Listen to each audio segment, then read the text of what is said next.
Une des spécificités du shed, c'est d'être modulaire en fonction des expériences des uns et des autres, des questionnements des uns et des autres, et donc d'être un peu en dehors des sentiers battus de formations spécifiques, bien cadencées, bien organisées, en fonction des participants et des intervenants qui amènent une richesse particulière à ce programme. La formation s'est articulée en sessions de 2 jours par mois. Que la moitié de l'intérêt presque du shed, c'est à la fois les thématiques qu'on aborde, mais aussi le groupe qui est très hétérogène avec des personnalités formidables et qu'on n'a pas forcément l'habitude de côtoyer. Moi, les acteurs du monde, par exemple social, associatif, c'est pas des gens qu'on rencontre tellement en fait dans le monde de l'entreprise. On découvre par cette formation plein de petites actions qui se mettent en place. On se rend compte qu'il y a un fourmillement de transitions qui sont en train de se mettre en œuvre.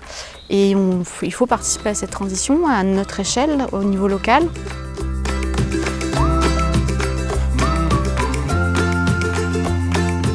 C'était vraiment un mélange de théorie avec des interlocuteurs, des intervenants qui développaient sur des thématiques. Il y avait en général une thématique par journée à peu près qui était abordée par différents points de vue et différents acteurs. Et vraiment du pratique, c'est dans le local, ça peut être personne des collectivités territoriales qui soutient les territoires zéro chômeur, que quelqu'un qui va être engagé dans de l'économie sociale et solidaire, que la déchetterie, le recyclage, la communauté Emmaüs. Donc voilà, c'était vraiment un ensemble d'initiatives visitées, mélangées avec de la théorie, donc vraiment très chouette et très motivant du coup.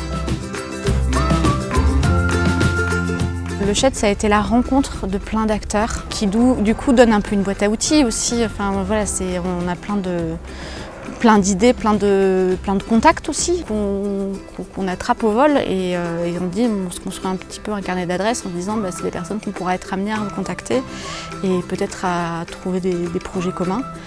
C'est aussi ça le shed. Il ne faut pas le voir comme une formation descendante où on sort avec des outils prêts à mettre en place tout de suite. Ce n'est pas tout à fait le but de cette formation, c'est plutôt de nous ouvrir à différentes réflexions, à différentes initiatives et de voir nous comment on s'inscrit par rapport à tout ça. Est-ce qu'on peut essayer de prendre par-ci, par-là et de mettre ça en place dans notre parcours personnel, professionnel.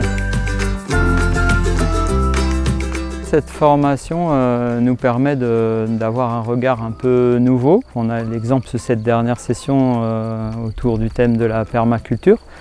Ça me donne envie d'expérimenter ça dans mon petit jardin. Et puis ça me donne éventuellement des nouvelles orientations pour mon boulot de chercheur notamment. Également peut-être pour transmettre un petit peu des notions que j'ai pu apprendre là à mes étudiants.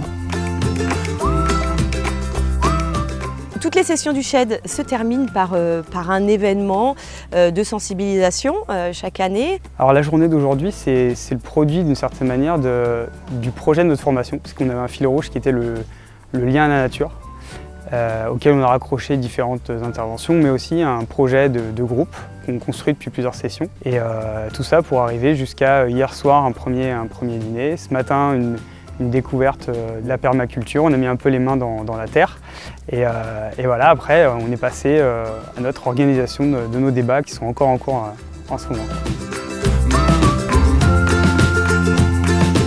C'est l'heure de la réflexion, on va dire. On en ressort avec plein d'idées, plein d'ouvertures. La formation permet vraiment de changer de regard.